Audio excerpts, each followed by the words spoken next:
Hello, we're back on Twitch, and welcome back.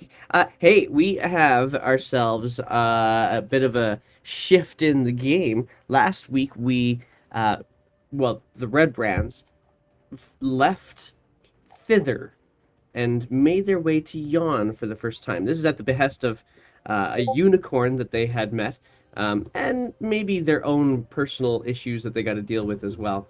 But their main goal there is, well, they all actually have their own goals. Elred, they're all wanting to get home, except for maybe Erevis, who's been in the Feywild for a very long time. Seems that Erevis is really just looking to try to get rid of some of the challenges uh, that the Feywild, in particular Prismere, has had to face.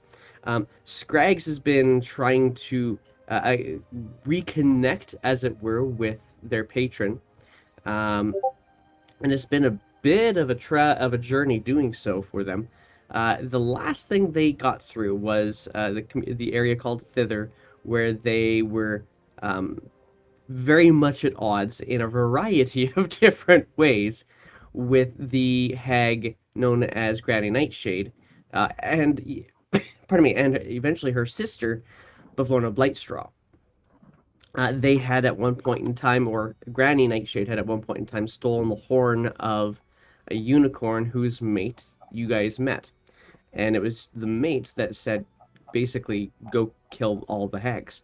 And so off to Yon you went with the guidance of a oil can that you finally managed to get to speak again, using um, boggles really from the hag's home that you burnt down, um, and now have gotten into Yon. Yon is a wildly different location. First place you guys went to in Prismere was at Hither. It was kind of a swamp wasteland. The Thither was much more joyful in nature, although the enslaved children might have thought differently. But now you're in Yon, and everything in Yon is far more dark. There is no sunlight. It is almost perpetually cloudy and dark, with lightning and seemingly stormy weather overhead. Though there's no rain, it's just clouds, dark clouds, and lightning that seems to just jump from one peak of a mountain to another. And the whole terrain is very mountainous here in Yon. It's difficult to see any long distances unless you happen to be looking in between the mountains, because that's the only vantage point you've got. Arriving in Yon, you guys came across two and a half characters, maybe three, depending on how you look at it. One of them is an elf. Another one is a seemingly dashing dandelion who has befriended a large bee, like a baseball-sized bee. In meeting them, you were encouraged, or you had gotten to a point where you made agreements with them to help them out. But you're also here on a mission to end Endelin after a fashion, who you now know has got many names, including the Bitter End, and so on and so forth. So, one of the places that you were encouraged to go find was a place called Lockbury Henge, where you would be able to meet up with a bunch of Koreds that you might be able to get to join your cause, according to the Dandelion at any rate. And so that is where we're going to pick up, is potentially making your way, although you're also keeping your eyes open for a beekeeper that the dandelion seems to have had some problems with. So, save the bees. That's right. That's what we want. Please. Save the bees. All right. So, what is it you guys? What is it that you guys are? Who's actually going to be taking lead as you are walking along with this dandelion that's going to be accompanying it, and this I would elf? assume that they are leading us somewhere, or are they just following along? they're kind of leading you towards Lockbury Henge at the moment. Roll roll an insight check. Oh, all right. Pull up my sheet. An insight. All right. Insight, yeah, you're gonna see what these two are up to. 17. Yeah, okay, so with a 17, you get the sense that from particularly the dandelion, and it's the dandelion you're paying attention to because the face is hard to read, it's all petals. But it is, with the dandelion, as you're kind of walking along, you're noticing that there seems to be very much an affinity for this bee. That they're very much trying to be close to it. They're petting the bee from time to time. They're maybe even infatuated with it. Oh, gosh. But you also get the sense that while he has presented a good deal of bravado to you, not dissimilar to Sir Talavar way back in hither,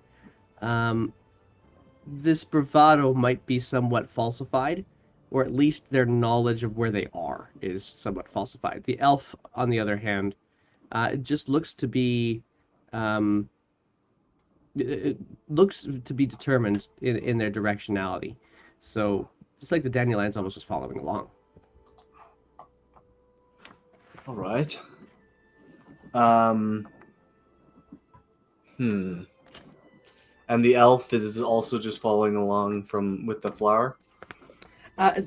Not so much. So they're actually. Hang on, I lost my spot here on my stuff. So names, because names are the DM's always challenge. Hello there. I don't even know how to say that person's name in the chat.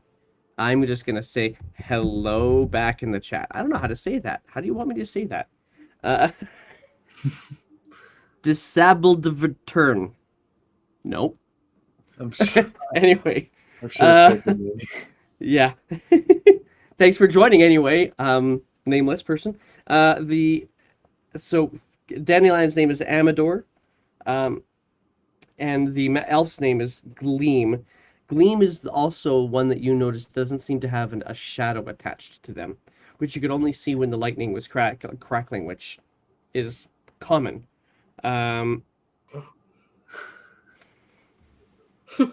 Yeah, but Gleam is mostly interested in just maybe getting back to a place called Leatherhorn where she would be able to potentially get her shadow back, but only in so much as Endolin would allow it. So she's just trying to help you guys out more than anything. And the last thing that you guys got was that maybe there's an army of co-reds that you could potentially press. Yeah, I vote let's go with the army. So then, we'll get Abby to roll it then. Dottie, Nah. could you please roll for me a perception check? Oh, that's terrifying for me.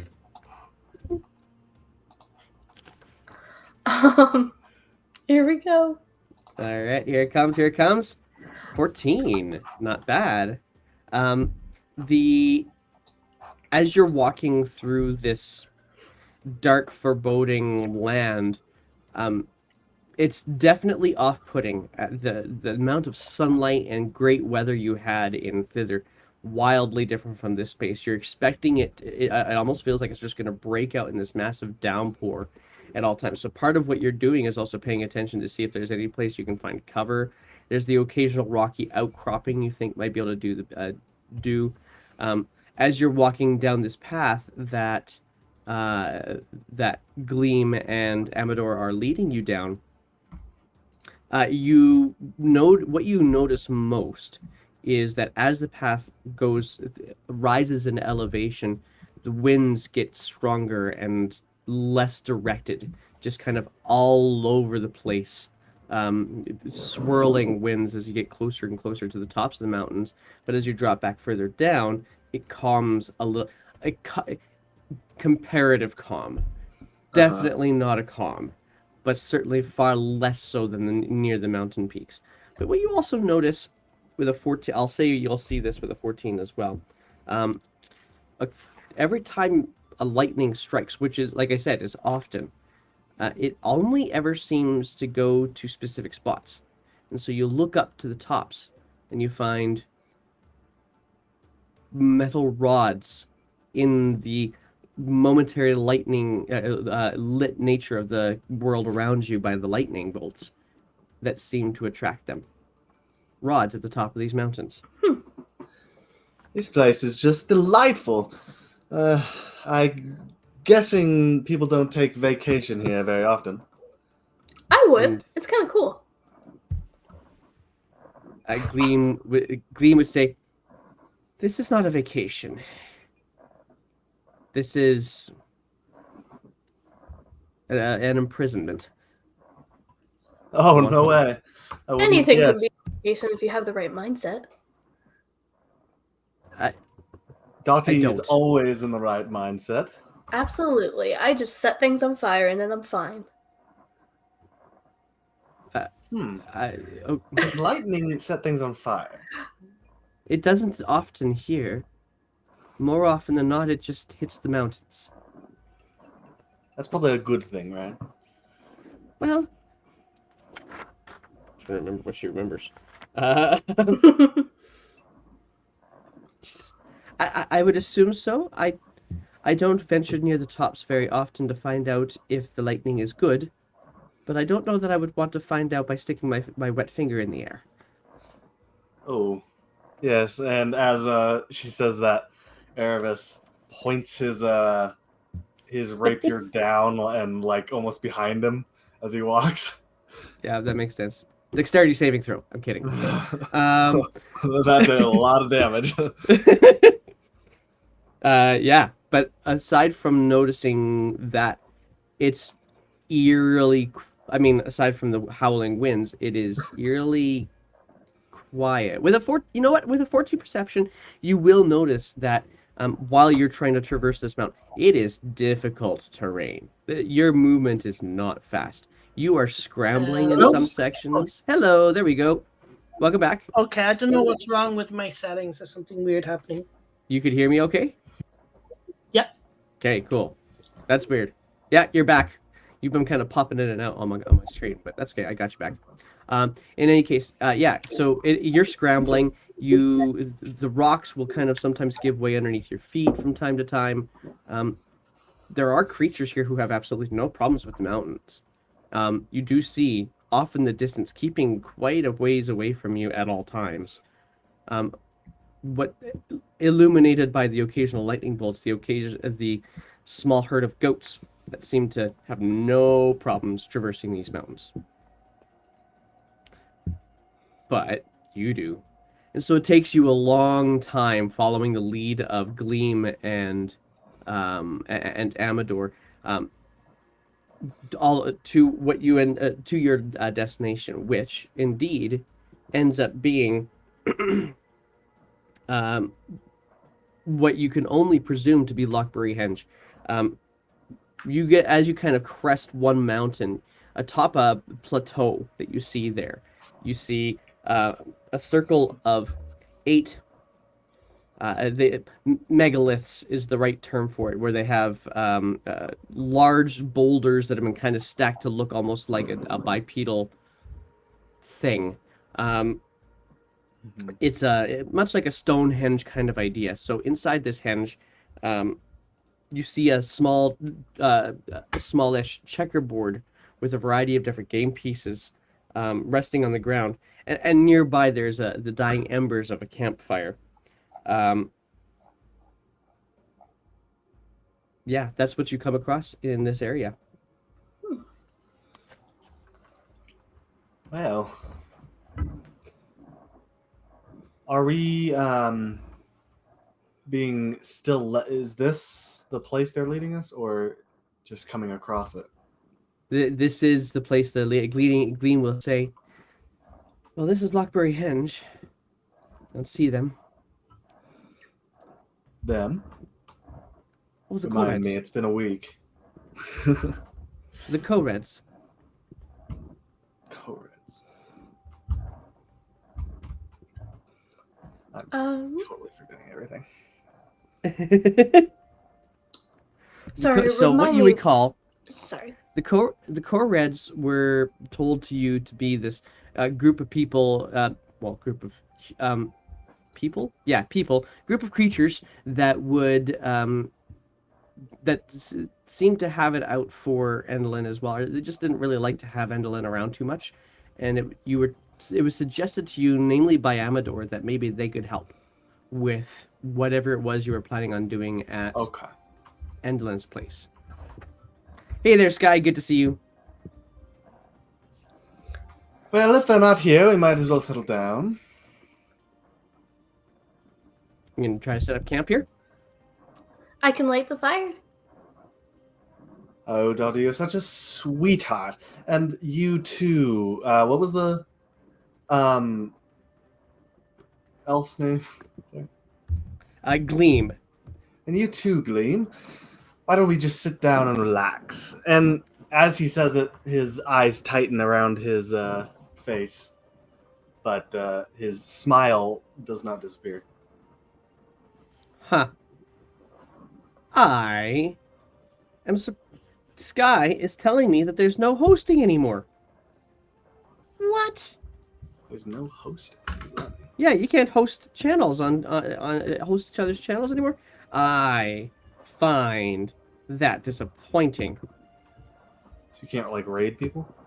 Well, no, you could raid. You can't host. Oh. I'm all befuddled by that concept. I have to go do some research after this when we're done. Anyway, so roll me a perception check while you're here. Hey there, Hello, Nard. hello. Good to see you. And Scraggs, yes, I hear you. 22. Very nice. So you set yourself up to kind of leaning against one of these hinges. And then immediately as you lean up against it, you realize this was not a thing to lean up against. You pull yourself away from it, turn around, and just look at the rock behind you. The rock is not made of the same material as what you would expect rock to be made of. And sure enough, just before your eyes, shifting shape into its original form, what you see is this, pardon me, this figure, much more reduced in size, maybe smaller than even Dottie, perhaps, with nothing but hair, all gray skin, hair all the way around, like all the way down to its belly. It's like it's got this great big mane of hair. Its legs are goat-like instead of like with regular humanoid feet, but it does still have its own arms. And looking at you back, I'd Go like ahead, to Scryge. whisper to Dottie. Yeah, Dottie, does this make you jealous? It has hair, you don't. It's Is this a growing satyr? back, okay? Is this a satyr? Don't worry. this is not a satyr. This is too Okay. small to be a satyr. Too small. Yeah, this is. What's smaller than a sailor? Pardon me. Arena? You're interrupting our game. Oh, my dearest apologies. Might I ask what game this is? We may be able to join. And he just kind of gestures towards the chessboard. Ah, It's chess. Dragon chess? all right. I'm gonna make an intelligence check to see if I could deduce who's winning at the current time. Sure. You can do this either as just straight intelligence or actually as an insight, actually, as well. Okay. 10.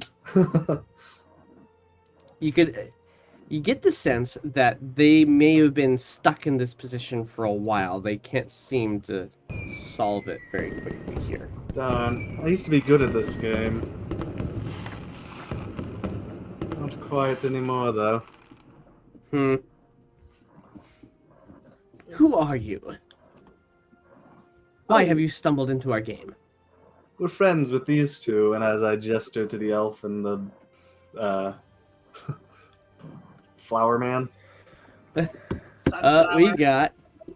You guys are getting all sorts of extra sounds here, I think, right now. Sky Guy is raiding with a party of one. I love it. He goes, screw this. If I can't host, I'm raiding you. I love it. Because it's like I love it. I love it. I love it. That's brilliant. I appreciate that a lot, Sky. Thanks, buddy. Okay, so he says to you, who are you? Why are you interrupting our game? I gesture at the other two and say, I'm with them. Who are they? Who are you? Oh, I And- thought you knew each other. Amador is Mind going to... your manners. This is Queen Dottie. You're her subjects. I apologize, your Majesty. I am... Pardon me. I am of Shale. And my partner, whose turn it is of Chalk.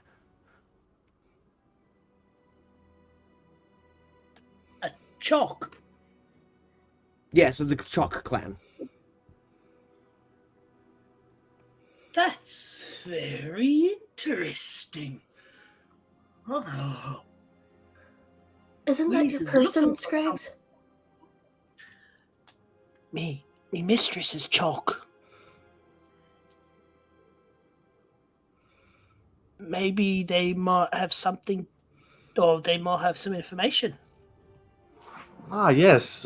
Information on taking down the hags, perhaps. Excuse my friend, he didn't actually say taking down the hags. He was, Oh, he yes, I was did. miscommunicating things. Do you think because I'm a rogue, I'm stealthy?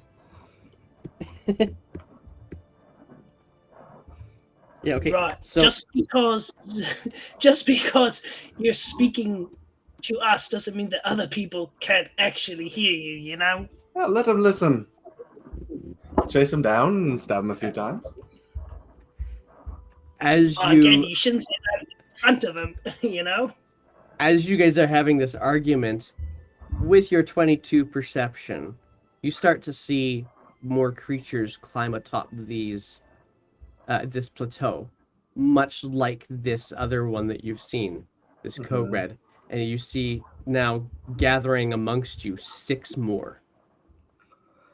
Oh, it seems we have company. And Well, this is probably their house. their faces do not appear to be... They very much have animated faces. They do not appear to be welcoming. They appear more to be either questioning or maybe even aggressive.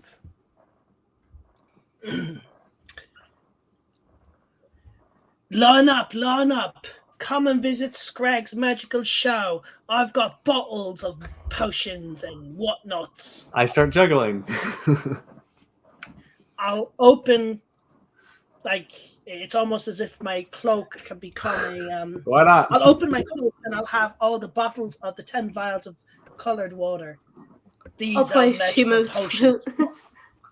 Oh, Stuff no. happened. I need you all to roll for me performance checks right now. All 3 of you guys are going to do this. This is going to be the way to convince them. Okay. Well, okay. Erebus is juggling. Wow! Check that out. 19, 21, 19. That is spectacular. Gotta get these rolls up on the stream so you guys can see this stuff. I like to think Elred is just like, his face is in his hands. Like, what is happening? Yeah, exactly. Probably, yeah. Elred's just gonna step back and be like, I don't think this is the right way to approach this, but whatever. In any case, these creatures are gonna look around and Gleam in particular is gonna say, Are you guys from the carnival too? Yes. Did you see another one like me? Did you see another one? And she pulls out this mask that looks like a crescent-shaped moon. She says, Did you see another one like this? Wait, not. Wait, the crescent-shaped moon wasn't the creature in the mirror wearing a mask? It was, however, it Different. wasn't. It was slightly different, and you've already met that creature and dispatched them. That was So Pig. She was with Granny Yeah. Nightshade. She's a big Yeah. Okay. Have we met another creature with a crescent-shaped mask? I can't remember.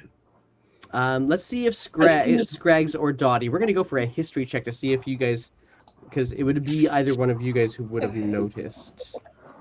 Okay. I'm Nat not learning 20. a great deal about this stuff from Oh, guy in the 7. Nat 20. Are you serious? That's brilliant. Okay, hang on a 23. second. Dottie's on the dot. Yes. I I gotta remember find the things. name. I lost my name. There it is. Got the name. So Do you that's have a to roll natural any for 20. type chaos? No, not for that one.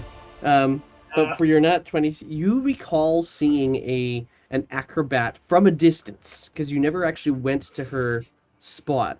But you do recall seeing an acrobat from in the Witchlight Carnival who had a very similar opposite direction, a little, like in a crescent moon. There's of course the crescent side, and then there's the not quite fully circular side.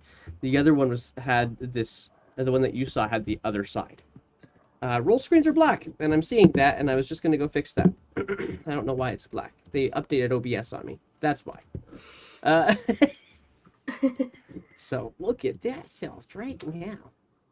Anywho, you do see, Okay. yeah, you do recall one. You don't know if there was if you ever learned a name for him, but there So- definitely was one there. In that case, I'll just say the Gleam. Well, I don't remember hearing a name or anything, but I do remember someone who had a very similar mask. It was just in the opposite direction. Is that what you're talking about? Yeah, that's my sister. That's Glister. She's okay. I mean, it appeared to be the case. That's not the right game. Let's try switching games, shall we? Hang on. That's. I want to get home. And she just kind of puts her head in her hands, just kind of covers herself a little bit. Meanwhile, all of these hairy creatures looking back at you they're just all very much on edge. But at the mention of the fact that you are a queen, Queen Dottie, they're still very much they're not attacking. They're just very much on guard. But they all seem to be looking towards one of them, not the one that you first met. They all seem to be looking towards this one that's got kind of a full mustache as well. Can I check to see whether I think these creatures maybe have changed in their time down here? Have they changed form? You can certainly try. You can go for a. This isn't a nature check. Arcana? Well, no, I would say that could be a nature check. Let's go with a nature check on that. Okay. There we go. How is the new visitors reacting to us at the moment? They are very much on guard and uncertain of who you are. They know that they understand that Dottie is a queen, and now they get the connection to the carnival by way of Gleam, but they're still very much like. In fact, that's actually going to be what the mustachioed one is going to say. What are you all doing here?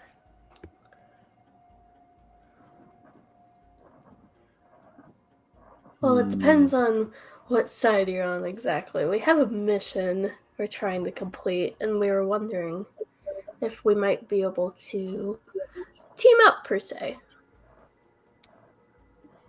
And what are you hoping to accomplish?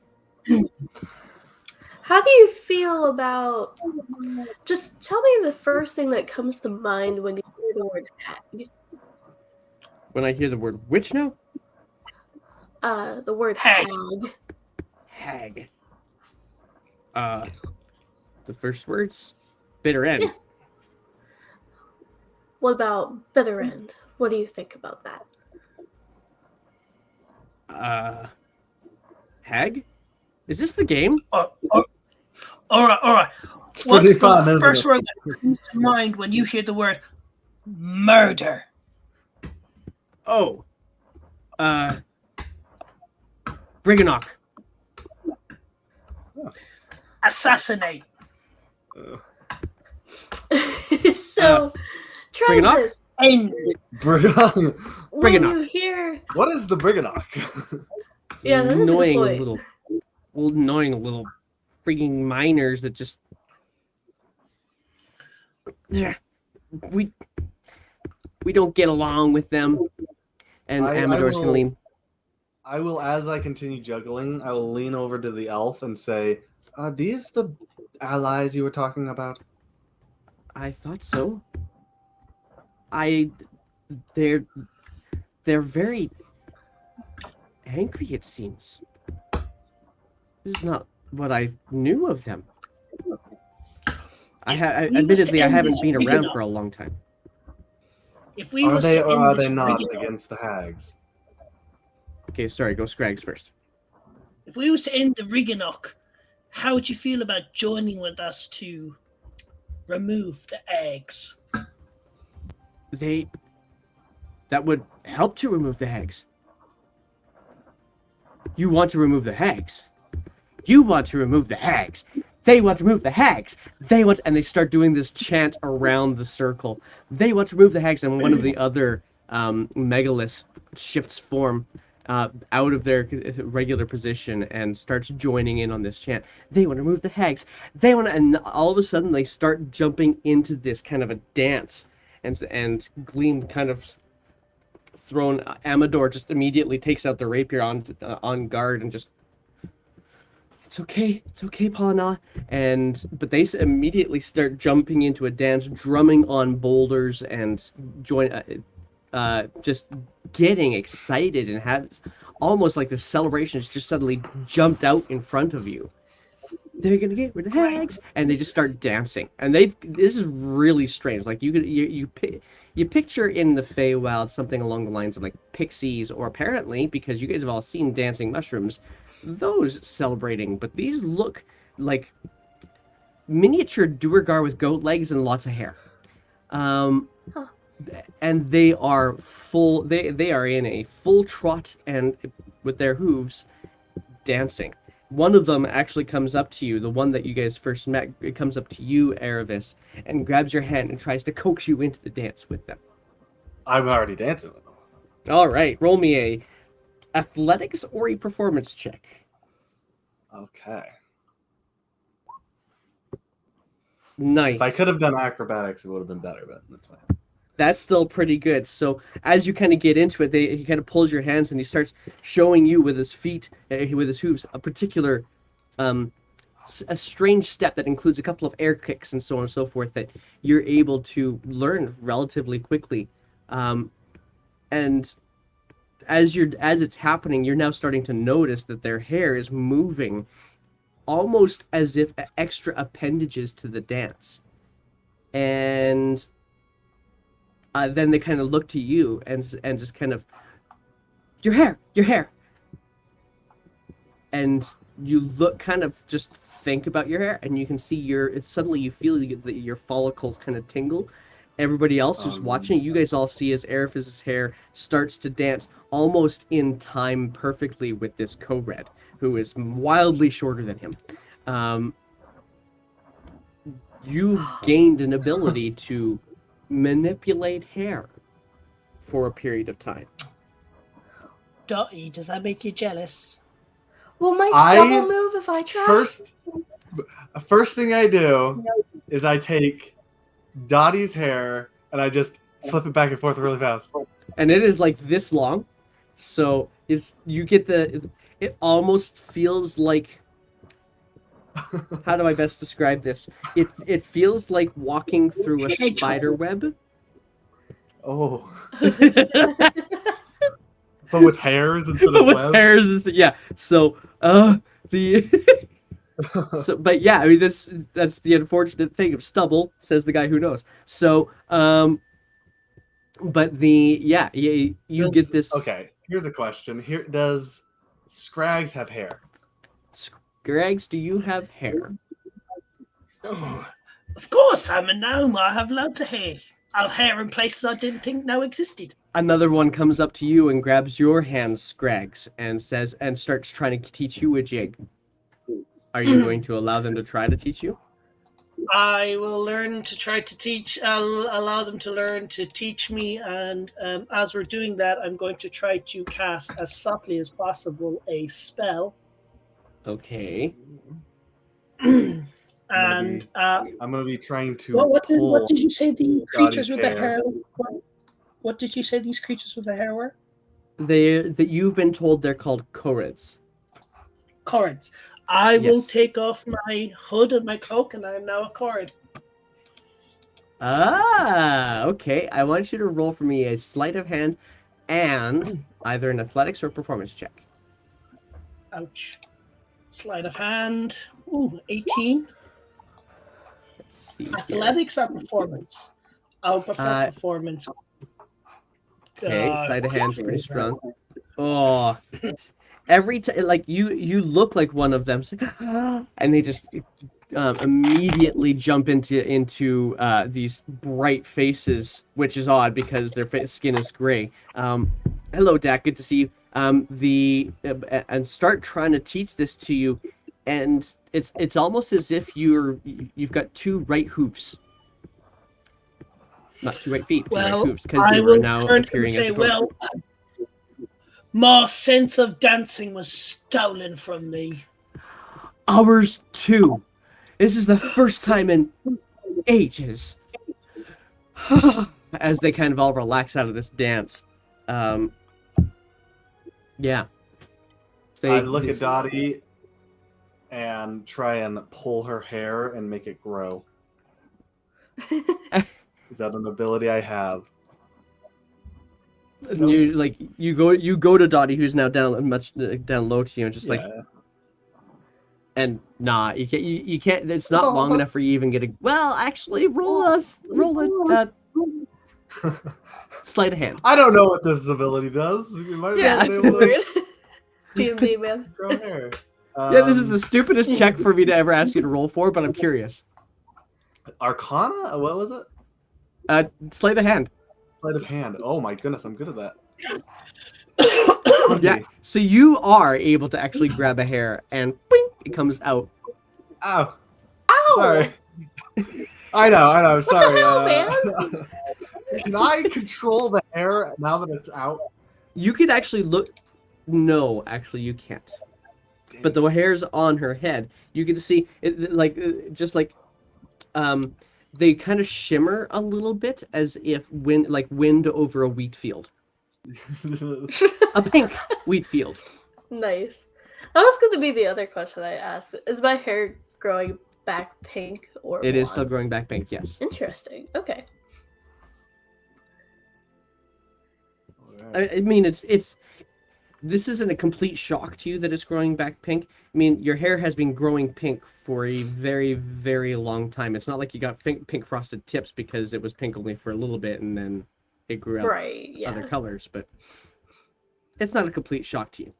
Okay.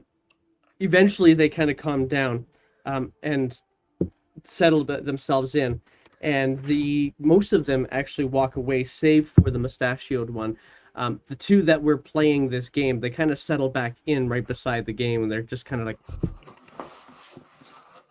looking at this game very intently, trying to solve their next move.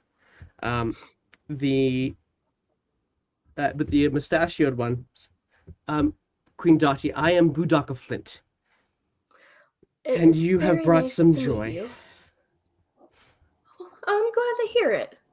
It's Everybody needs a little dancing. Indeed, it's what we usually do.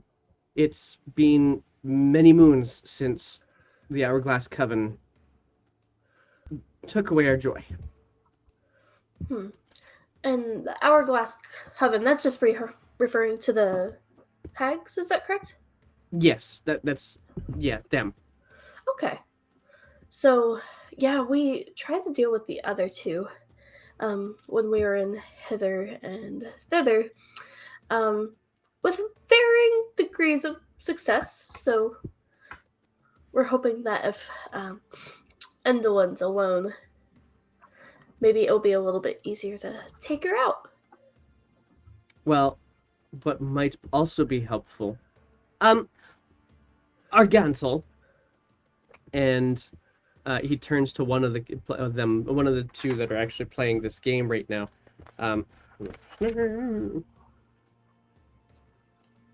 Yes, Argantel is just kind of looks up from her games, kind of huffs just for a moment.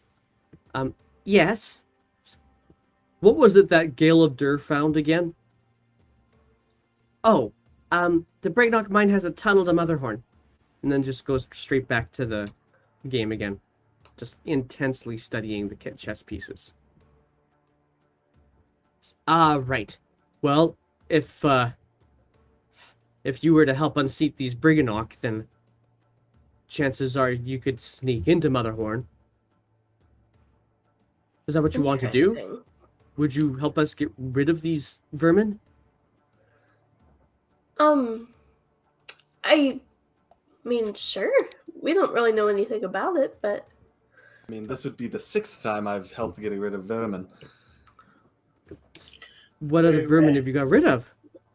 Oh, some giant rats and a basement of a... Goblins, hags. I forget if it was a satyr or a fae.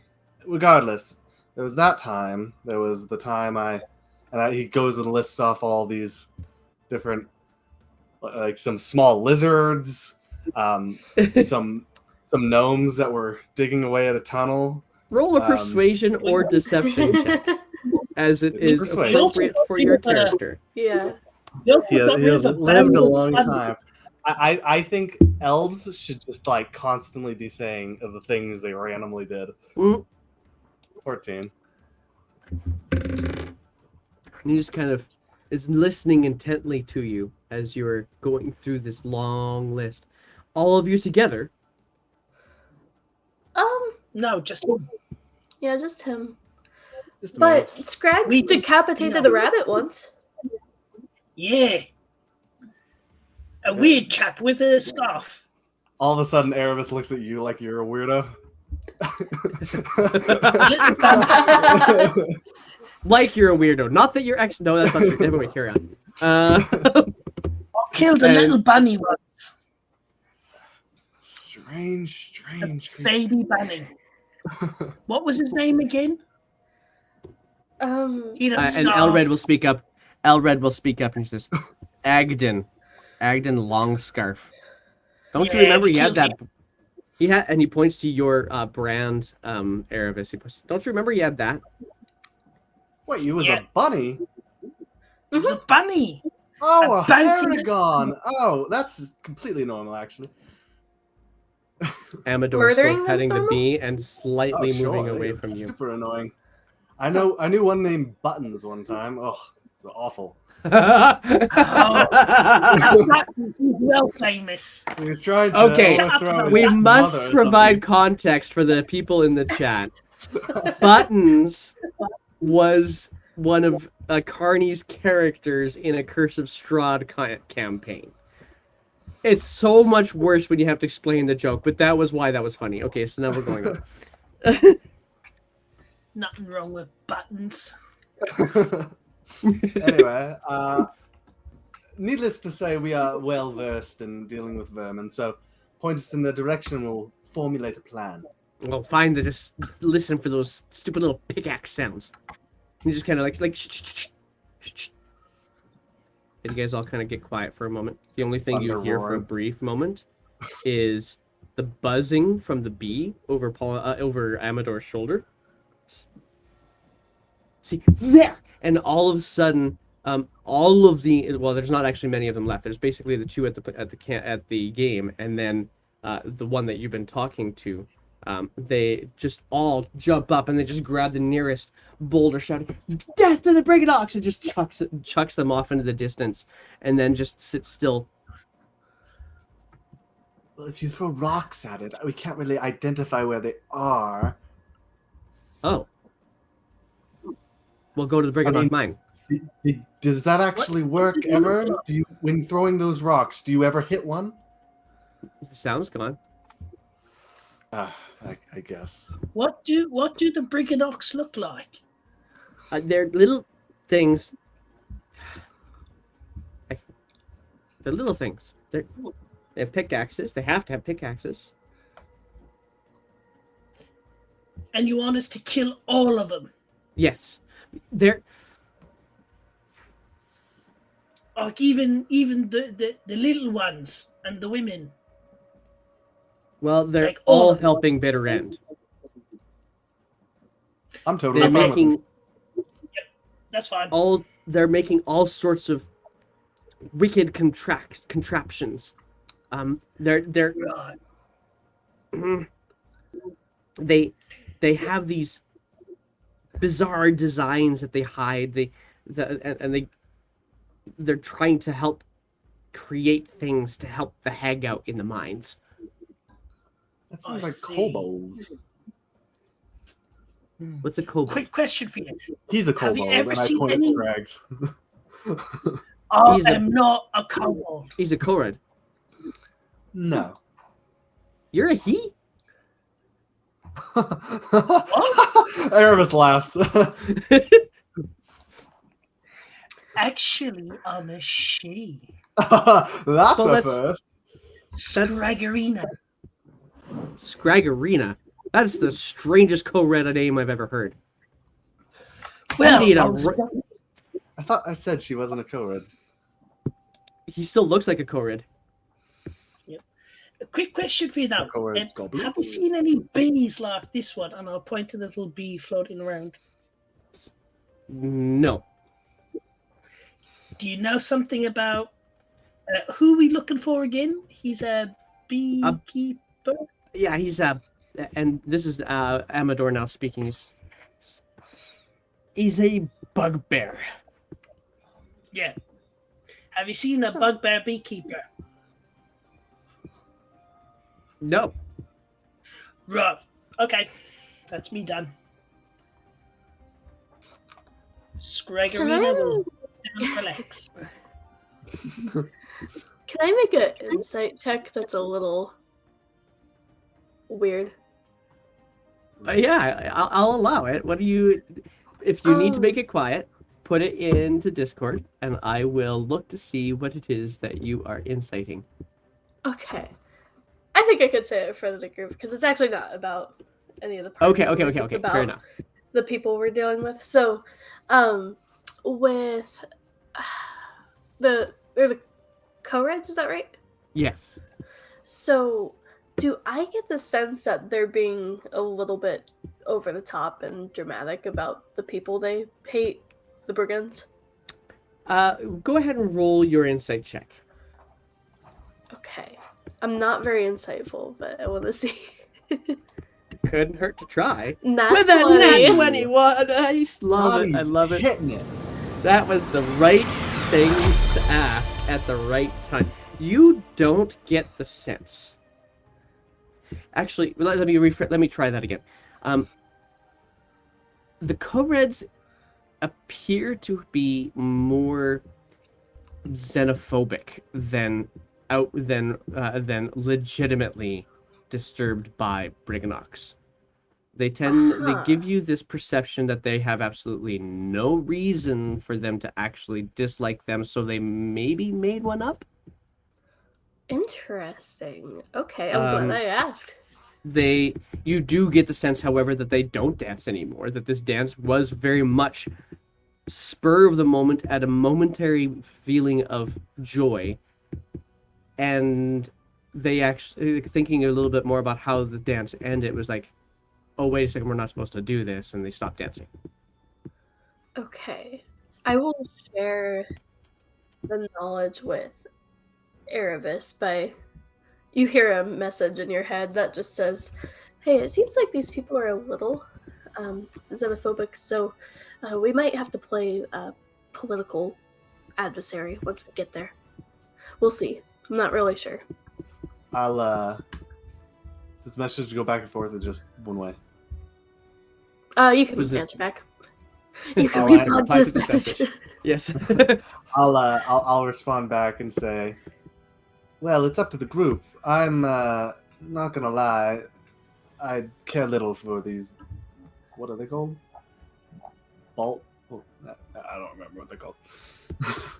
And Erebus forgot. the last word you hear was the last thing you hear was, what are the? I don't remember what that.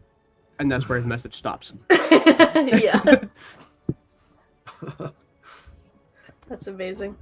But even after the message, you hear Erebus like, or you see Erebus like scratching his chin, like. Zab, I like it. Sky, thanks. I was trying to figure out what I was going to use for a name. Zab. I like it. Okay, sorry. I'm being ADHD today. It's hard today. Okay, so yeah. So these guys, you've got these two. Eventually, the one who was referred to as Argantus, oh, and she just stands up, goes to one of the white colored chess pieces, moves it over to a different spot on the board, says, checkmate! And the one that you originally first met, like, and just kind of walks off the. I'm gonna look at the board and insight check it. Is it actually checkmate? Go ahead and roll it. We're inside checking everything about these people. Sure. Makes sense. I mean, the queen's there, so sure. Yeah. Dang it, I used to be really good at this. What I've lost. I can't be sad about it, though. I'll turn around on my heel and look at Dottie and Scraggs and Elred and say, are we doing this or not?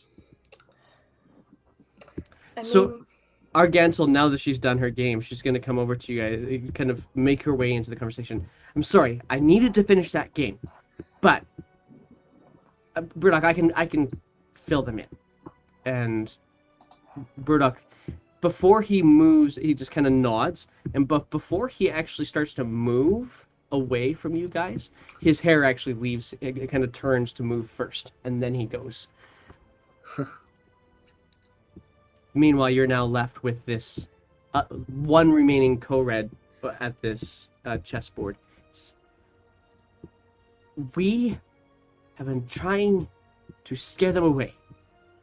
We've been putting statues at the entrance of their mine, and it hasn't worked. So we got a Gale of Dur and sent it in to infiltrate the mine. And that's how I know there's a tunnel that will go to Motherhorn, which you know about, right? Gatherhorn? The Motherhorn is Bitterend's home. All right.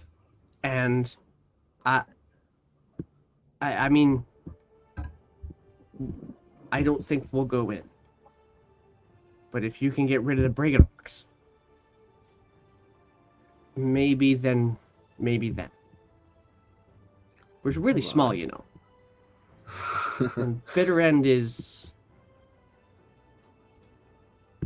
There's a reason why she's called that. There's many ways you can help us without fighting our battles. Really? Indeed. Like? Distractions, subterfuge, support, and gaining better lay of the land. There's several things. I could think of it at the time. I don't know, Erebus. We've never actually had a plan before. That could be quite dangerous. I always have a plan. We've always I just don't know what to tell you. done what we could. Erebus, roll for me a persuasion check. It's a deception check. It's a deception check. 20. Hang on. I'm asking persuasion, actually, because okay. may have been It's the same convincing thing. them to get involved. Okay, it's the same thing? Okay, thing. fair enough. It's the same roll. With a 20, she's like, I don't know how.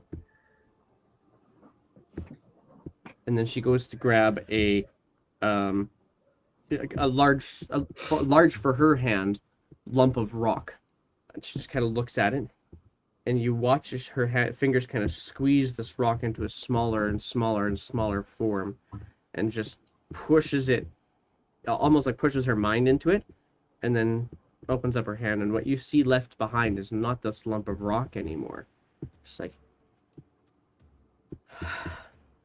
okay, maybe this. And what she presents to you is this stone that's about no like half an inch in diameter, um, deep navy blue with this white cloud that forms the shape of a star in it. And she just hands this, seems like a gem, over to you. I'm not familiar with. I mean, with grip strength like that, you could do some damage. I will hand it to Dottie and say, "You're more arcane. Do you know what this sort of thing is?" Do I know what it is? Roll either a history or an arcana check. Okay. Let's see what's higher. My history is a 3. Arcana is also a 3. I so think I'm the one with the detect magic. that's a 5. It's no, it's not connecting for you.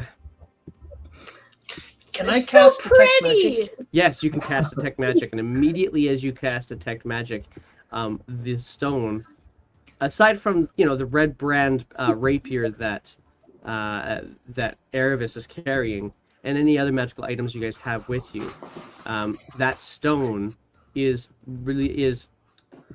putting out an aura of divination. Ooh. Ooh. I'll whisper to Dottie, this is a diviner stone. And then I'll say it out loud like it was my idea. This is definitely a divider stone. Oh my goodness! I knew I could And rely she's on gonna you, look. Dottie. She's gonna look to you and says, "No, it's not. I'm sorry. It is." DM's trying not to smile. Failing. I appreciate that a great deal. It's called a luck stone, or a stone of good luck. Ooh. It's gonna glow for around a day, and that's all it's good for. So if you're gonna go, you best go now. Well, you've helped us, so I promise you, I will help you. And Erebus looks extremely serious about this. Let's do And- this. Okay, then. And she's for the purposes of storytelling, she gives you relays to you the direction of where the Briganock mine is. Kind of gives you some ways to get through the mountain passes.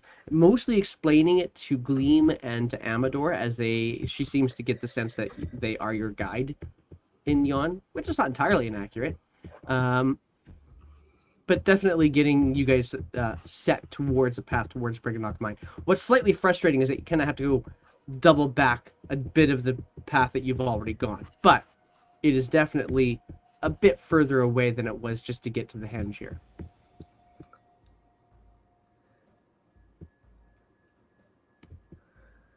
So, you guys take your leave? For sure. All right. Who's going to take watch? Like, point? Like, walk at the front? Or... Yeah, basically, yeah. I will. I will stealth and keep a little bit ahead of everybody. Just a little. Not like... Oh, it's not working.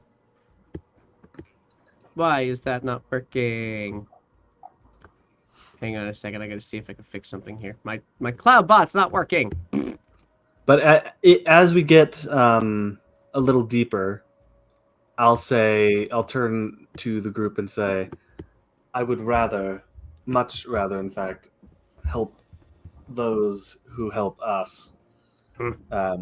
However, I realize that my closest allies are might be against killing them. So what would you do? Especially you, Dottie.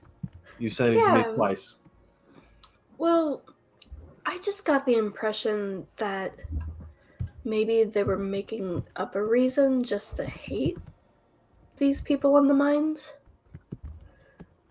So I think we should just keep our minds open, you know? It just seems like there's a little bit of bias going on between these two groups. Very well. There's always a compromise to be made. And I could be wrong. It's just my impression. All right. And he'll turn back around and lead the way. All right, roll for me a perception check, please. I will cast my my blessing of the trickster on Erebus. So you All right. get Good for a now. Advantage on stealth. advantage on stealth. Yes. Okay, are you trying to stealth? I am. I said I was, but I'm also a 9 in perception, so I'm not looking where I'm going. Okay, so roll for me that stealth check then, with your blessing. Oh, oops. It lagged, so 30 Oh wow, was the first one. 30 is the first one. That is a nat. Holy crap, your stealth is a 30 on a nat 20. Okay.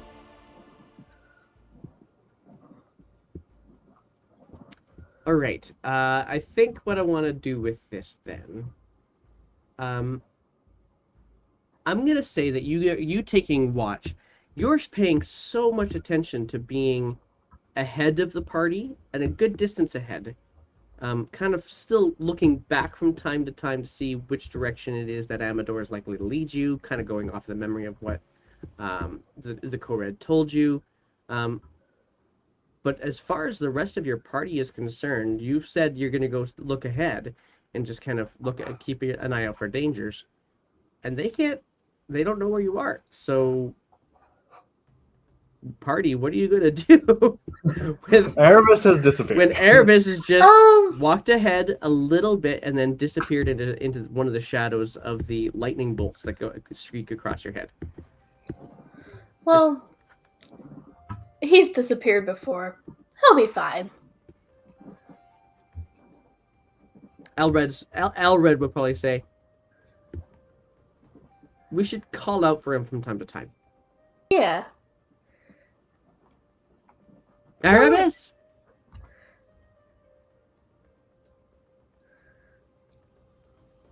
30 stealth doesn't talk, boys.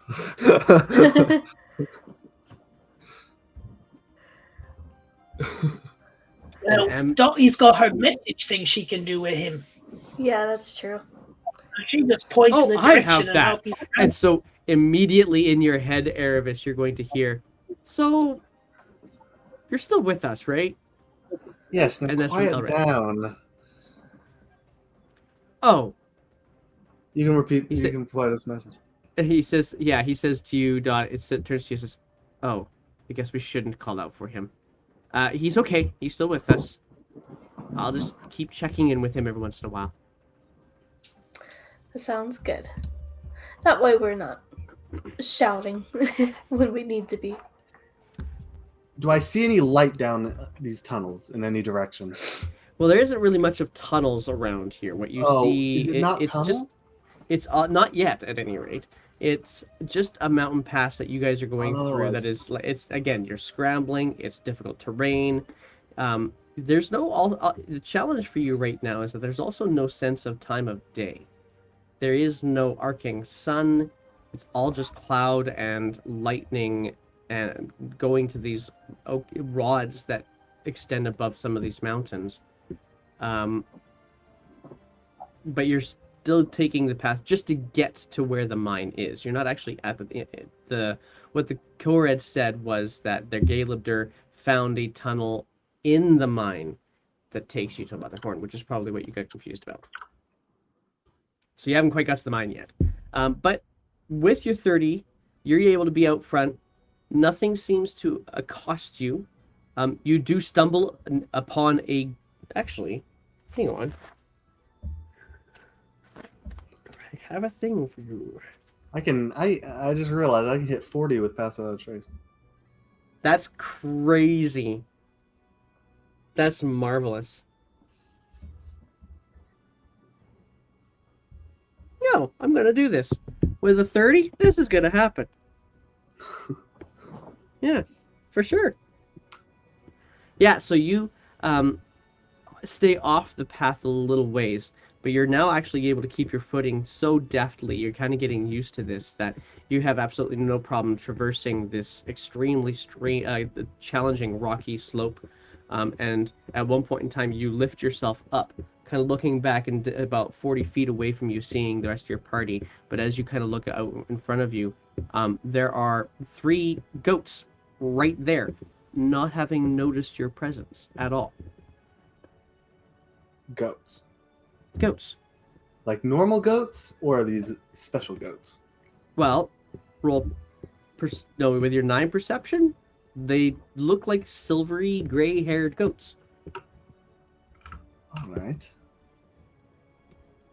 And one of them actually turns to the others. Ugh, they're back again. And then they start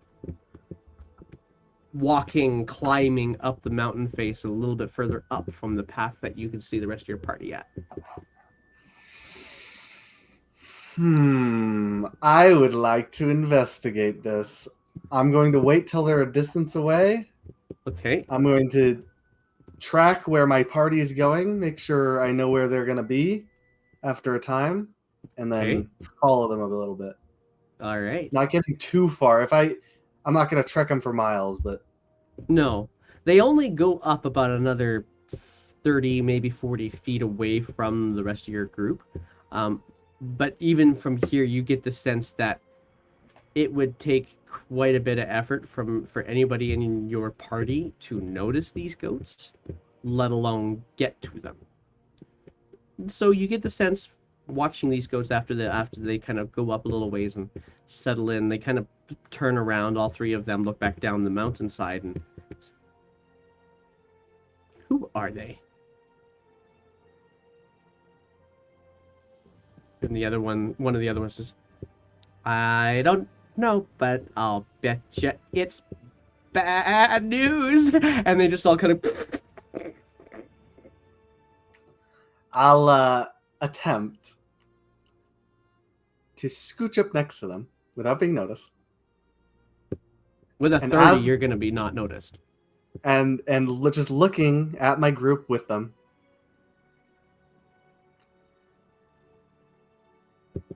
I don't know.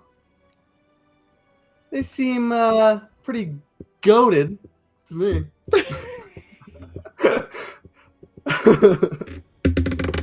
Yes. Okay, so immediately the 2 that you set yourself up in between, they leap like a good solid 15 feet in both directions. One of them trips over another one. Now I'm going to get the party to roll a perception check. So Scrags and Dottie, Okay. roll for me a perception check. Erebus is still just looking at the group. The lightning is so pretty. Lightning is so pretty. Scrags, you notice a good 60 feet above, kind of, it's still in front of you a little bit of a distance, but a good 60 feet up the mountainside, a whole bunch of rocks start kind of tumbling down. The goats do capture their footing, but not before tripping over themselves a little bit. And then kind of, like, if you've ever seen a scared goat and they splay out their feet. Yeah. And they're like, what the hell? What the... Oh, sorry. And they start bolting up the mountain. Oh, One nice of them, meeting who you. actually fell down about 10 feet, kind of has to run around and past you to get all the way up.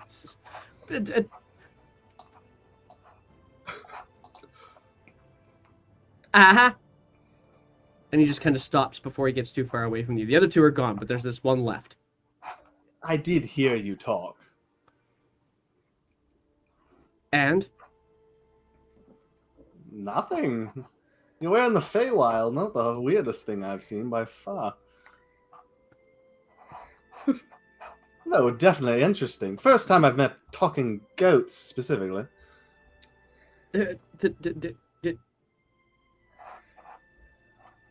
You aren't. You're kind of funny. Oh, thank you. Why did you come up here if not to get us? Get you? What do you mean, like hunt you? I'm not too into meat. I am an elf. Roll a persuasion check. All right. 9. It's like, I and just starts bolting up the mountain. Goodbye.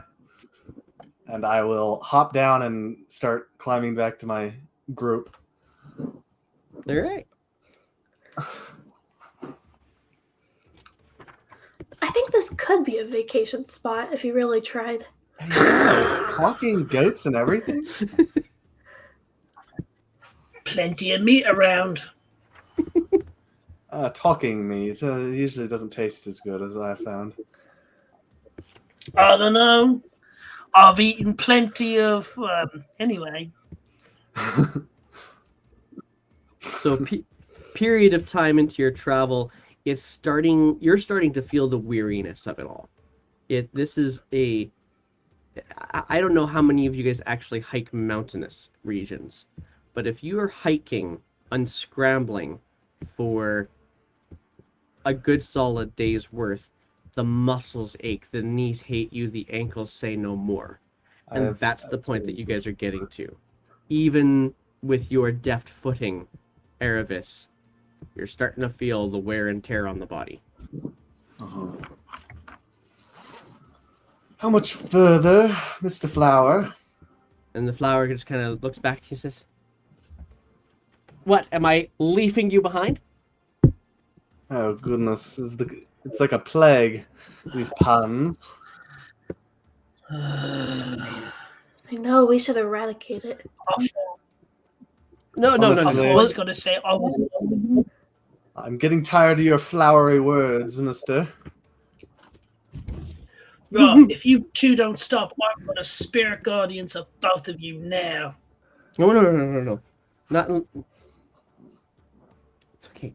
I'll leave the bee. He's fine. The mean creature won't bother you. Okay, fine. We'll just take a break.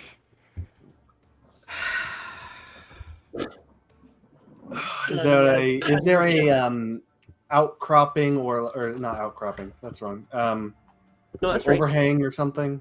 Sure. we Go could, give me a survival check. See if you can find a place that you guys can hunker down for a long rest after a fashion. Is it raining the entire time, or just like It has not been raining. Just whistling wind okay? whipping past your faces. Just trying to come up with another alliteration. It didn't work. Survival. 13. Yeah, okay. So, looking around for a place that you guys can find some cover at the very least, there isn't much around here. You eventually find it's not so much of an outcropping, but it's more just a sheer face that you guys can actually hunker yourselves down. And there's just enough flat land at the beside this sheer face that you probably could set up a campfire without worrying about it tumbling down the hillside on you. So, I mean, it's not much for cover, but I'm not so worried about the cover. You're worried about whether or not you're going to get sleep with all of this ruckus lightning happening. Okay. Well, I only need to sleep for 4 hours, so. All right, so who's going to take first watch? I will. All right. And I'm going to get you... And second, okay. I'm going to get you to roll for me a perception check. We'll use it for both. Okay. 22. Okay. Dottie and Scrags. I'm going to get you guys to roll Constitution saving throws. Oh, this is bad. I told you this is bad. This is my third Oh. number one in a row. Oh. Oh boy. Sorcerers are tanky, man. Yeah. So Yeah, but no one's tanky when you roll one. Yeah, So- that's true. you try to settle yourself in. Scrags, your most comfortable locations are underground, and currently you're not. And the lightning is every time you start to get to the point where your eyes start to close, and you might be nodding off. Another bolt of lightning streaks across the sky, thundering around you, and just shakes you out of it. You have no luck actually falling asleep. So you are going to take a point Okay. of exhaustion. That's my third one today. Oh, Who's taking yeah. all the bloody... Nat 20s, they're coming from Erebus and Dottie. We took them Right? all. We stole them. All right. I got points of exhaustion. Wonderful. I mean, you can try to. I will give you a short rest for sure. So if you need to replenish anything by way of short rest, you can take that. However, you do have a point of exhaustion. There it is. Yep. Level 1. So, How do you do that? yeah, I'm curious. How did you do that? Or is that How'd from I D&D do well? Beyond? Yeah, okay. That makes sense. then. D&D Beyond. I like it. I like it a lot. Where Okay, is cool. exhaustion So, on the character sheet? on D&D Beyond?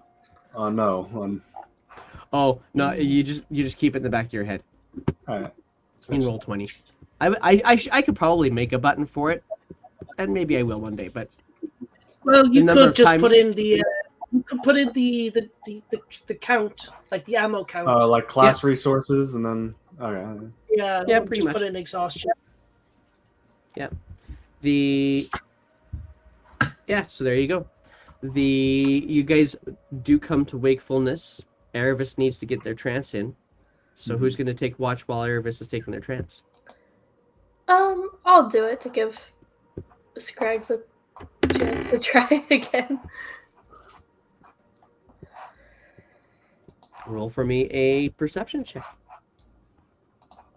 And because you've got this help, Scrags, go ahead and try one more Constitution saving throw. It's going to be a higher DC now, though. Oh, that was high enough. So you get on the last watch, you get a bit of sleep in. I won't give you the point of exhaustion, but I'm going to keep the high DC if you have to do this again. So you can actually say that you do get your long rest in. Just the next time you have to sleep under the lightning, your DC is going to be higher. There you go. So with a 17, what you watch for some of the things that could potentially be happening around you. You do start to pay a little bit more attention to where the lightning is going. And I'm going to say, Erebus, you would have been able to notice this too. With hang on, what was your perception? Yeah, with your perception. No, that is not your perception. Yeah, your perception was a 22. So both of you guys will have been able to notice that there only seem to be certain mountaintops that the lightning bolts go to. It's not that every mountain has a rod on it. They're quite spaced out, actually. But there's odd shapes about each of these rods as well. That there's some sort of a sigil or a symbol at the top of the rods that they're too far away to make out what exactly those shapes are, but maybe they have some sort of relevance. But your night goes uneventfully, and you guys can carry on your way to Brignock Mine. Awesome.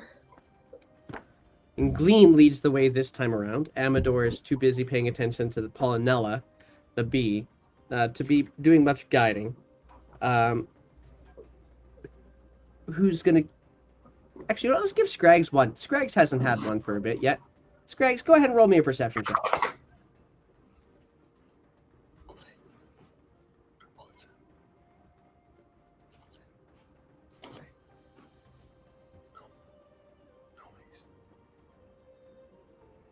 No. Did I lose you, Scrags?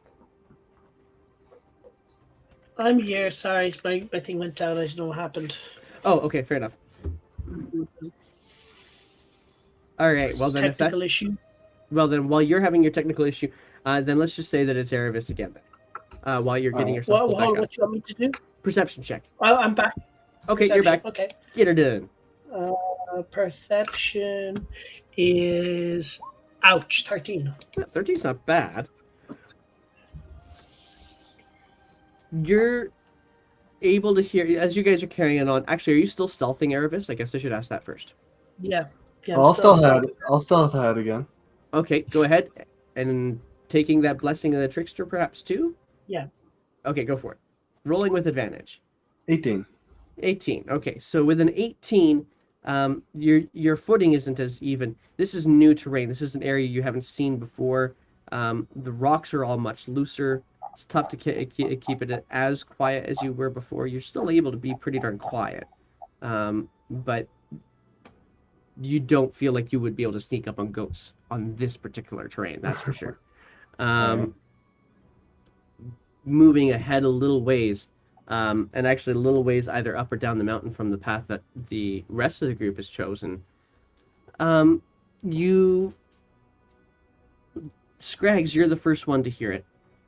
But very quickly afterwards, Erebus, you hear it as well. Some light tinking in the distance, like metal on rock.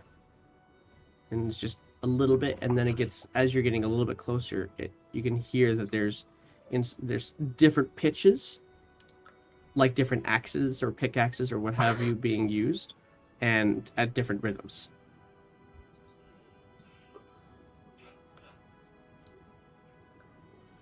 And after a little while, you kind of crest over a little bit of a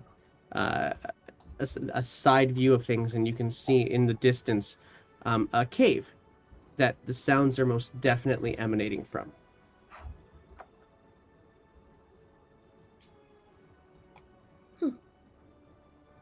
What you also see is around the mouth of this cave a variety of different... They look like rocks, fashioned to look like the hairy creatures you met the day before, the Kobrets.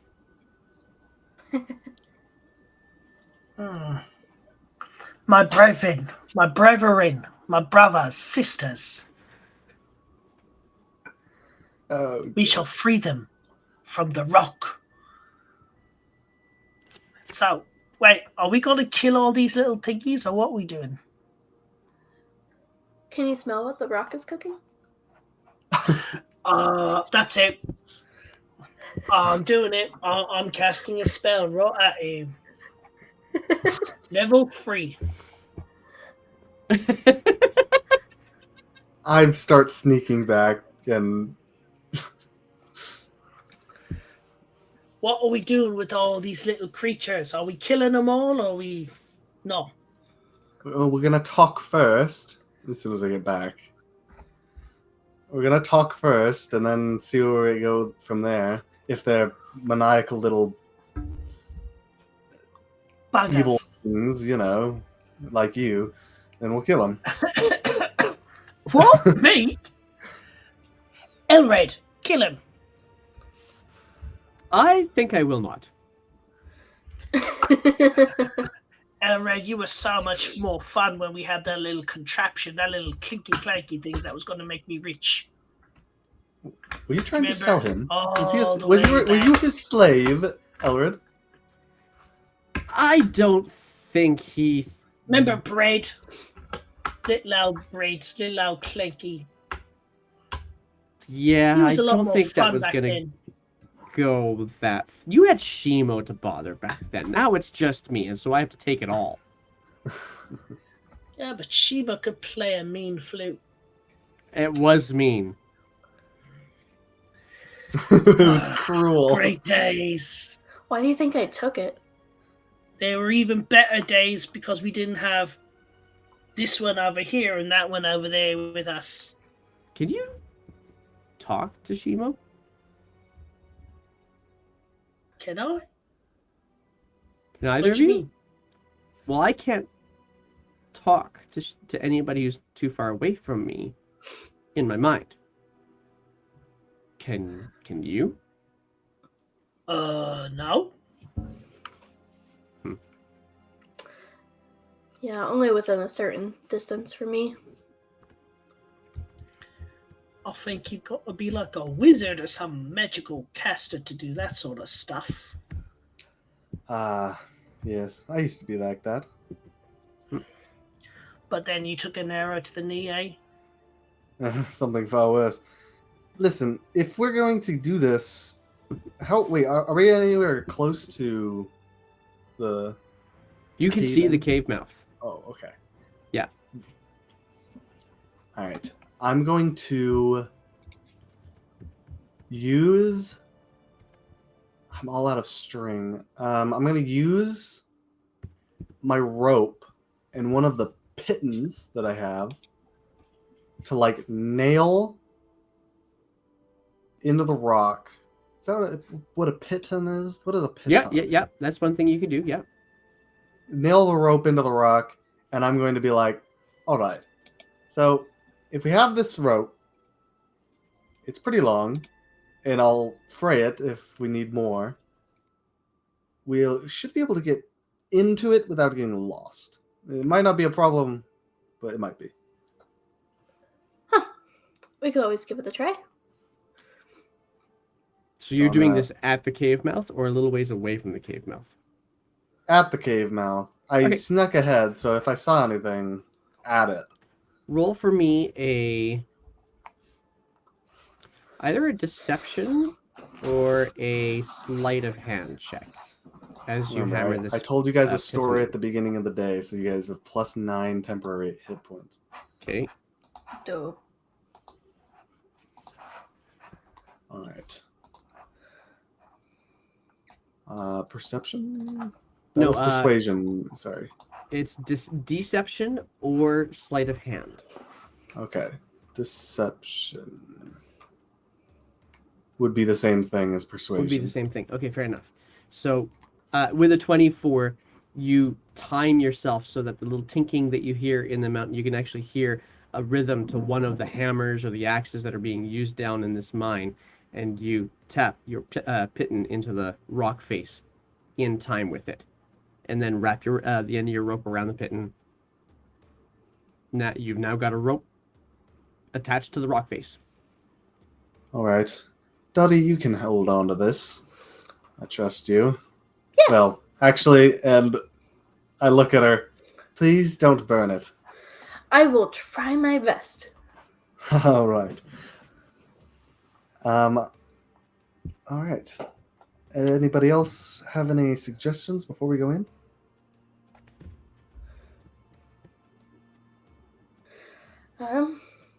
Let's do this thing. All right. Not really. I'll give you my blessing again, but I don't know. Fantastic. Thank you. All right. Roll for me a stealth check, everyone. I have advantage. So 28. 28. Nice. Oh my That's a goodness. 19 on the dice and an 18. Yeah. Wow. And last but not least, Scrag stealth. Very decent. Very, very decent indeed. Yeah, I get. I don't have disadvantage because the cloak. There you go. Nice, nice, nice. I keep forgetting you've got that cloak, so every time you detect magic, you glow yourself up. Yeah. So you guys all, holding onto the rope, step into the cave mouth, and about 3 steps in, and the tinking stops.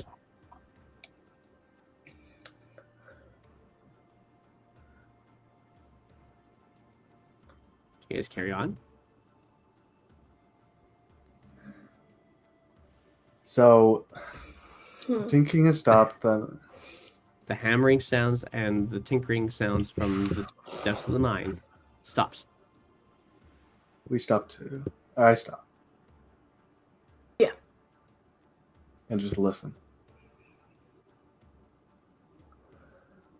Just a little water drop from the roof, cave roof, and then a couple more tinks start up again.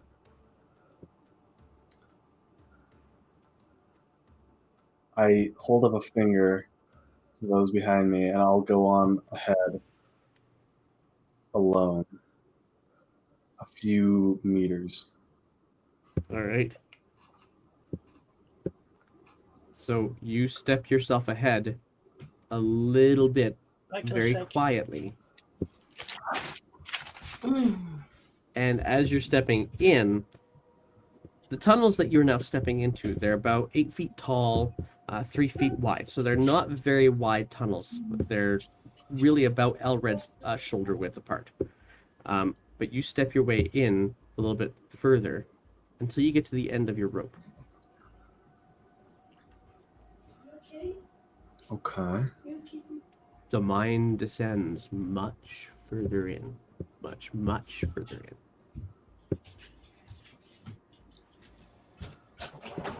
Do I see any like off-shooting things? Not within the first 50 feet of the mine, of the cave mouth. All right. Go forward quietly. Scrags, can you do that thing that you did before? What's that? The thing where it makes us sneaky. Oh, that. 1 second. I gotta make sure I got it.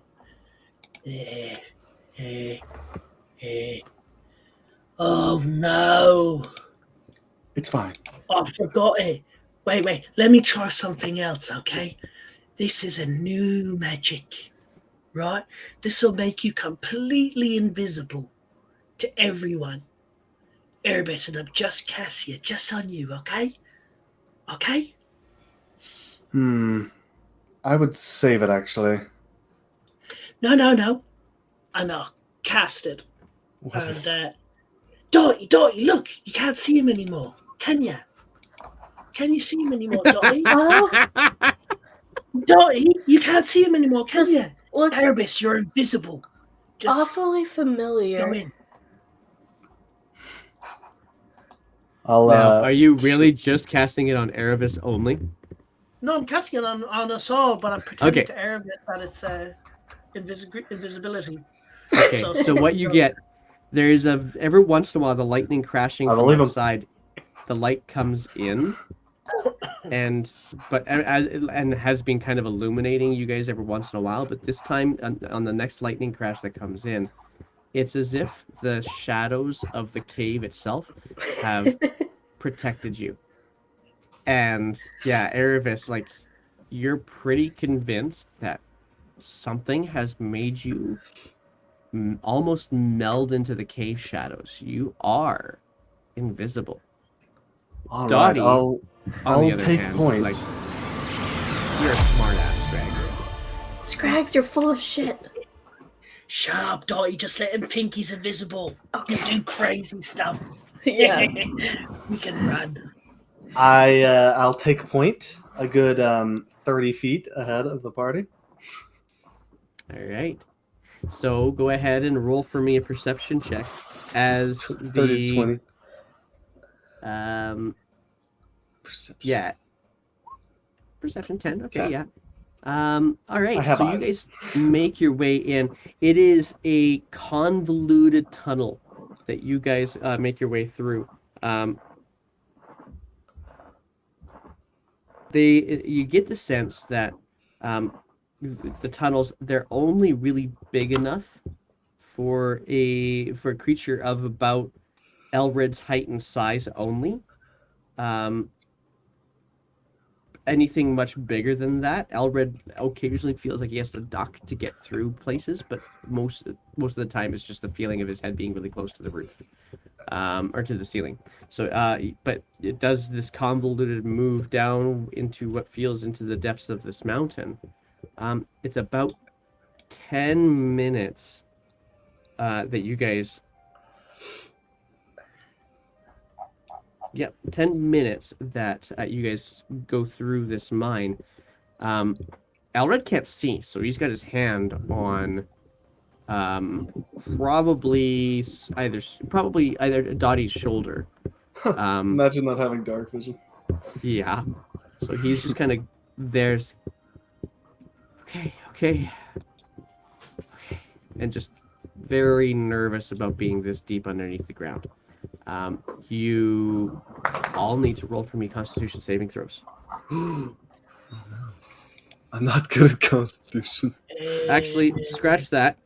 I need Dottie and Scrags to roll Constitution saving throws, and I'm gonna get Erebus to roll one for Elred instead. So Elred's Constitution saving throw I was is so close to a 20. A Oh, with that ball.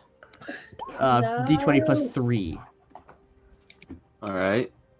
So 15. Mm-hmm. I was so close to a 20. As you're walking through the mines, So wait, I'm not Erebus- rolling one for myself? That is correct. Okay. Erebus, you continue your way through 30 feet ahead of the rest of the group. After a little bit, the regular checking in of Elred stops.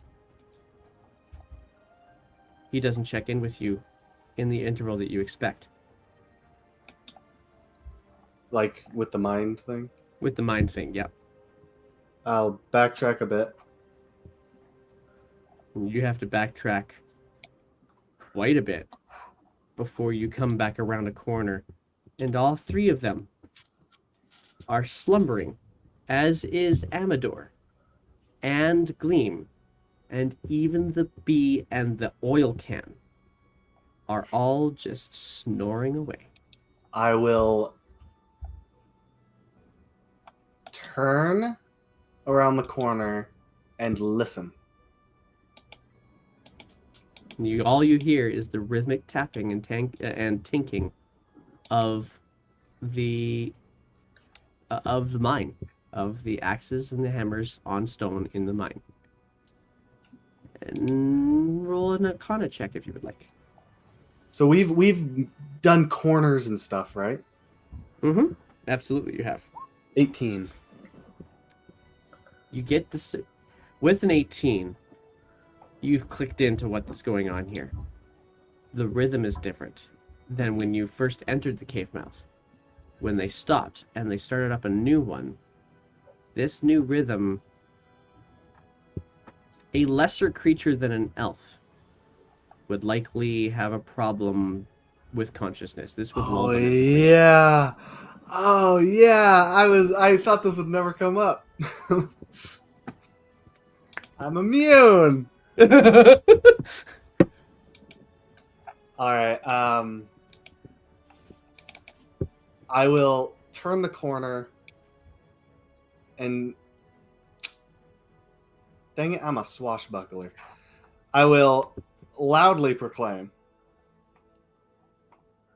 no one messes with these folks while I am around, and I will take out a torch and light it. Aha.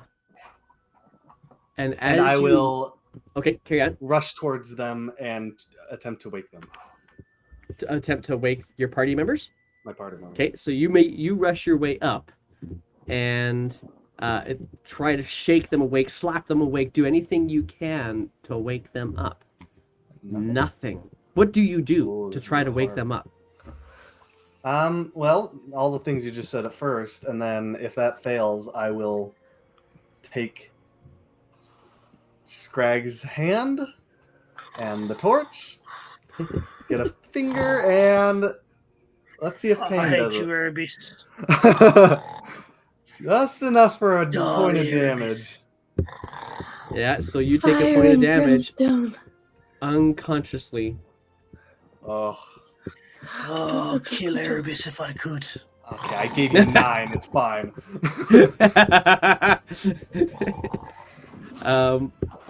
Nothing wakes. And after a few minutes All right. of you frustrating over this, you hear, down in the mines, something rolling.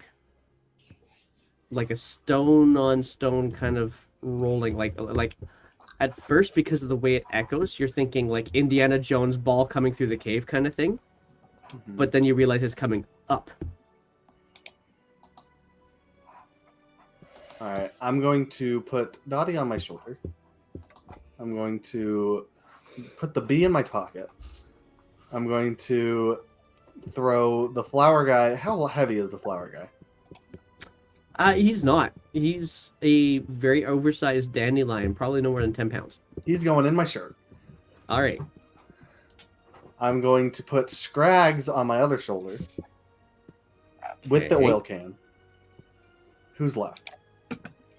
You've got Dottie, Scrags, and Amador, but there's still the elf.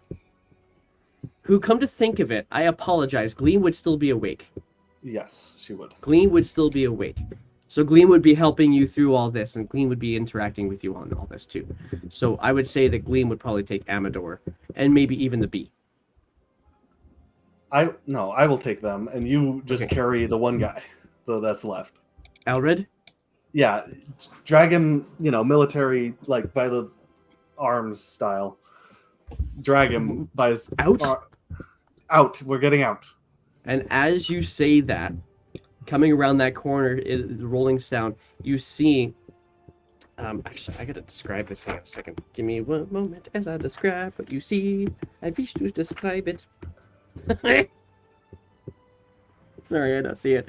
I wish I had a handout. I gotta see if I have a handout for this because I don't know that I could describe this. There's gotta be a handout. No, please. Let there be a handout. There is a handout.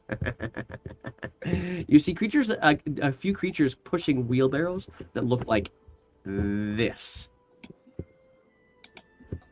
And I'll put that up on the... There you go.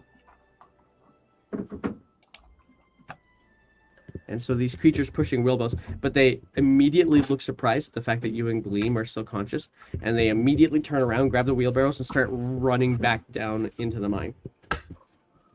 Change of plans. Catch them, and I will put down everyone who's not in my shirt or in my pocket, and try and catch up to them and grab one. All right. So you start giving chase. Let's see here. How fast are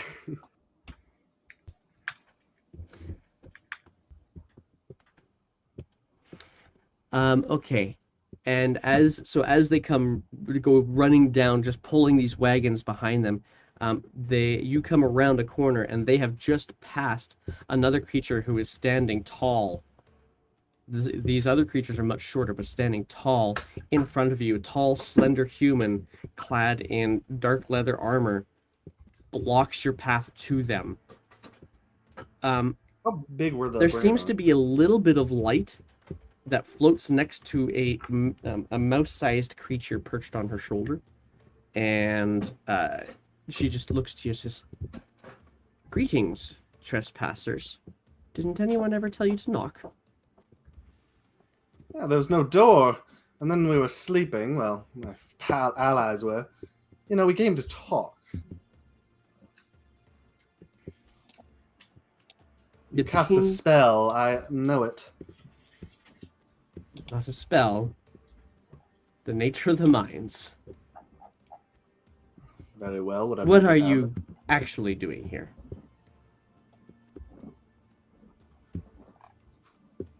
I will insight check this person. Sure. I want to know how much she how much is she inclined towards violence at this moment? Sure.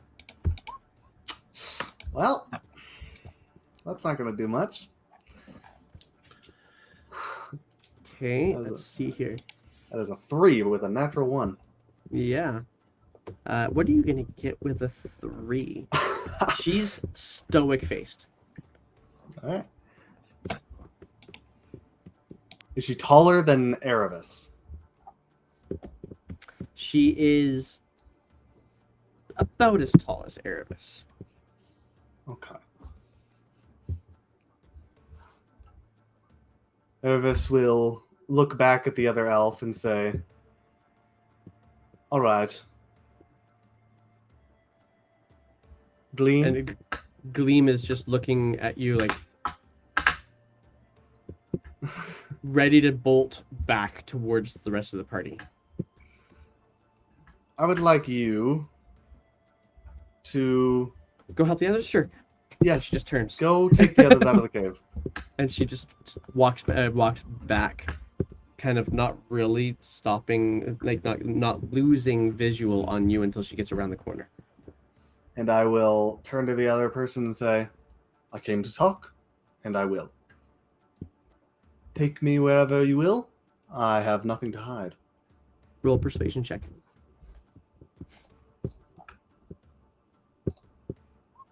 12. I will take you no further until you explain to me what it is your intent is. I have the honest truth. I came to talk. But I came to talk with the Briganox. I don't know who you are. And you look down towards her feet. There is one of the Briganox actually kind of clutching to her leg, just kind of place. Oh, fantastic. Now, I speak for them. she speaks for you. I say to the Briganox. All right. Back to her. Very well. I come on behalf of, well, folks you might know. I forget the names. What were the things called? The Corrids? Yeah, I'll say that. I come on behalf of the Corrids. They seem to be bothered by these rather fascinating little creatures. Okay. I am needing to look something up real quick here.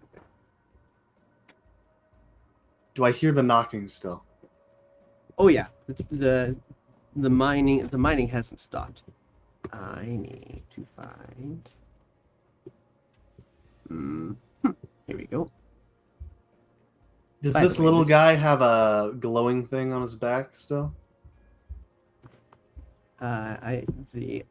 Or like No, he the does little in guy- the picture? No, he does not, and I got to get a new picture up here for you. All right. What am I pressing here? Oh my goodness, I can't. There's so many things I got to press on here. Just give me a second here. It's all right. Let's see here. That's the button I needed. Okay, there we go. Solved that. Okay, so let's do this for you. This is the humanoid that you are looking at the moment. Okay. Okay. So no, there is the only light source that you see is this little glow of this mouse-sized creature on Molliver's shoulder. So she Says- doesn't look like a caster. She does not look like a caster, that is true. She looks lithe, perhaps a little soft of foot. Okay. She looks like Erebus Part 2. Erebus's twin sister. And at the mention of the Koreds, she's going to put her hand on a hilt that she has on her belt. Then I think it's best you leave.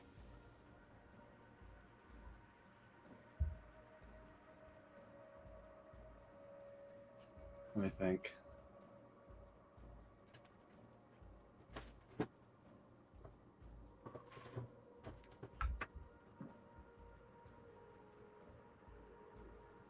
Hail Mary.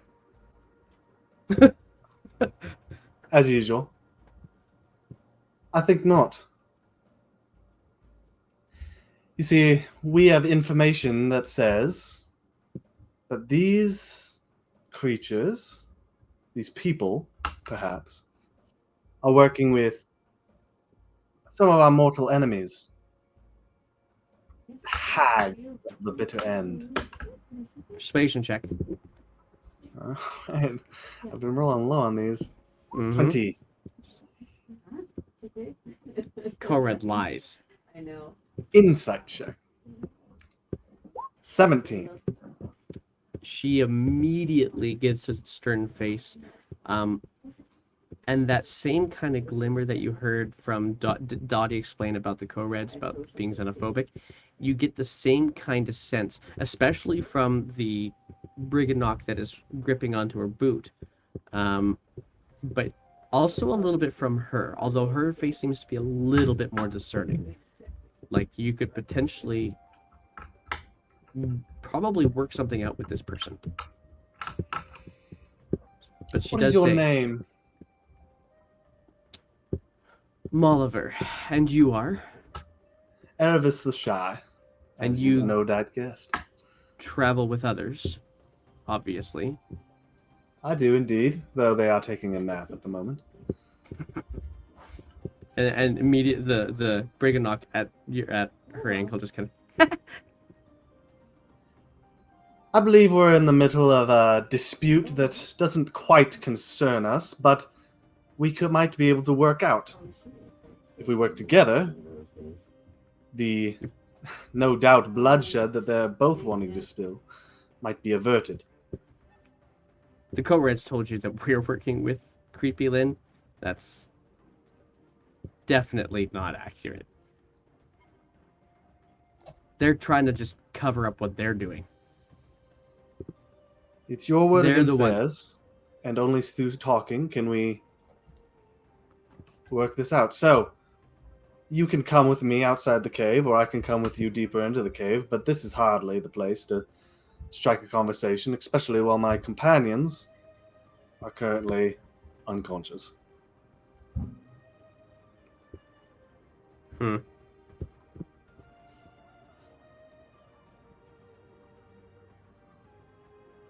What weapons have you guys got? I will pull out a short bow with no arrows left, a dagger, and my brand. And then an empty quiver, a crowbar, a hammer, a piton, And some she'll actually rations. pull out of her own pack this large cloak and say, just put them in here and we'll talk inside. Not until my companions are awake. That I can't actually do anything about, much as I would Wait, like really? to. Don't get me wrong. I would like to be able to, but just tell them just go back to normal. And they just leave. The brigand that was gripped around her ankle just bolts down the tunnel again. Here, why don't we talk outside the cave, and I could put the weapons in the bag, free as a bird, because I Oh, don't no, I'm not leaving like the cave. taking so much time for myself. All right. I'll tell you what. The issue is they're still. It's something that they do. I don't know how they do it. I've gotten past it once, and now I don't have to worry about it again.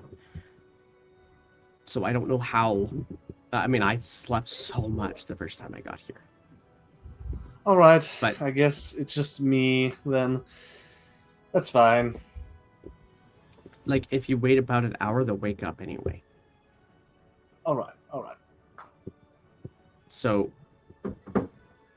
let's just gather their weapons. I'll get a wheelbarrow. We'll carry them in. Are they even here anymore, or did the elf take them out of the cave?